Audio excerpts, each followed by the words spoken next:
Star Trek Lower Decks Season 4. That's right, folks. This show is still going on. 4 seasons in. And I think it's getting another one. That's amazing to me. I can't explain it, but something about this show getting to Season 4 feels amazing. We don't really do that anymore. And that's kind of cool. Like, this show found an audience. And it's consistent enough where it can keep going. And that's a cool thing to see for an animated show on Paramount, CBS, whatever it airs on. I don't know where it airs on where you're from. It's all over the place, but I'm glad it exists, and I'm glad it's still going strong. Especially since other Star Trek animated stuff recently was kind of in a mixed bag. Prodigy got greenlit for a second season, and then was canceled before the end of the first one, and then Netflix picked it up.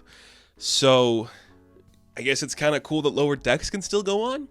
And I know some people are like, it's Lower Decks. It's like, it looks like Rick and Morty, and it's not that funny, and you shouldn't make fun of these parts of Star Trek. But if you're a franchise that has been around as long as Star Trek has, eventually you have to make one show that pokes fun at everything you do. And this isn't even poking fun at it and making fun of like the concept of Star Trek, because it's still a love letter to Star Trek, but it's just having a goofy, silly time with the basic ideas of what Star Trek is supposed to be, and that's a really cool thing to see. We are 4 seasons into this, and the animation is still really good. It doesn't feel like we had any budget cuts, which is kind of exciting.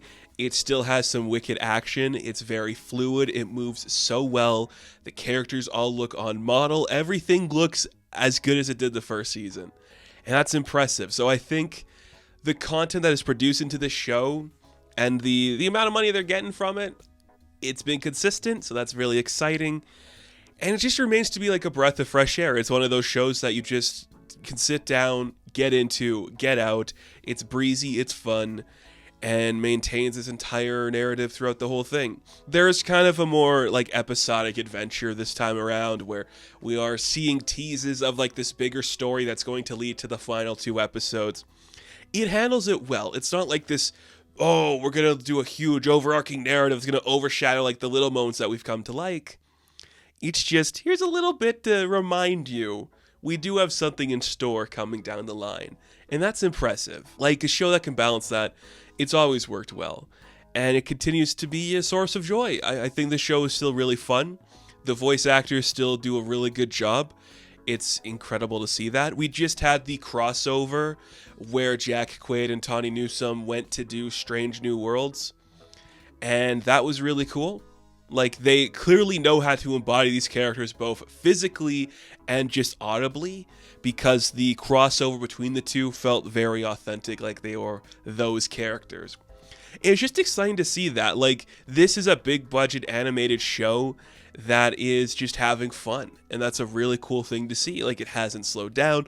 Some episodes maybe get a little too, in the weeds on like a narrative stuff that might not be for everybody, but I don't know, like the humor it's going for, the story it's going for, it's all really fun, it's all really creative. And I just like spending time with these characters. They do a lot more stuff with Tendi this season, where she goes into a lot of the backstory of her history, a lot more with the Orions too, just in general. There's some more fun stuff with Rutherford, some parts of his past come back to haunt him in some really fun ways and creative ways. And again, Mariner is just given the opportunity to show she's capable and is a really cool character. She's still my favorite. I don't know. I just think everything they've done with that character is really accurate and fun to just like someone who believes in a cause but doesn't give in to, like the order of the cause. I appreciate that much. And there is some progression in this season where you feel like, oh, they have grown up a bit. They all go up a ranking. They're still like lower officers, but they at least have been promoted slightly, where now there is more responsibility. And if we want to maybe like expand the world a little bit more, maybe do even a slight time jump, we can buy that they are becoming people who are capable of leading. It's a really fun thing to see. And you just respect that and you enjoy it. And this show is so good at that narrative. I really like the episode that's just caves, where it's just, what about cave adventures?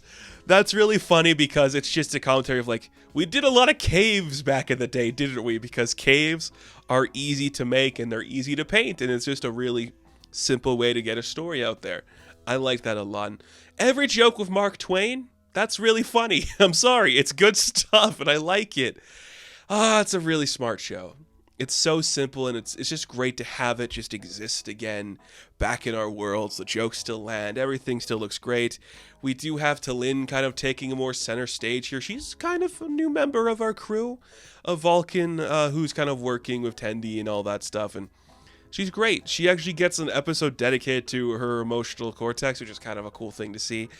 And it's just really interesting to have like a new foil to this team because these characters are all really well-rounded and well-written. Adding something new in there, it hasn't detracted or taken away from what they've been capable of.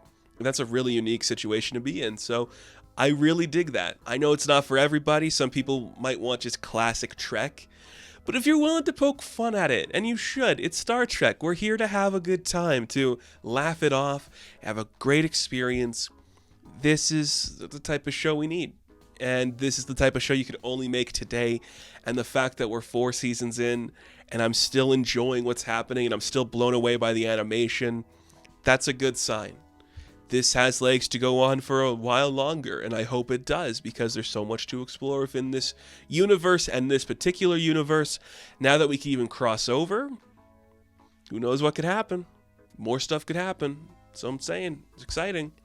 Good 10 episodes. It's worth watching.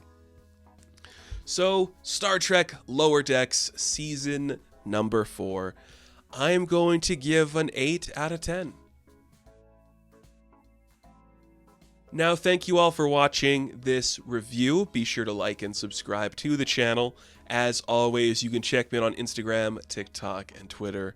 And as always, I will catch you in the next one. Have fun. Stay safe. Good luck. Live long and prosper, baby.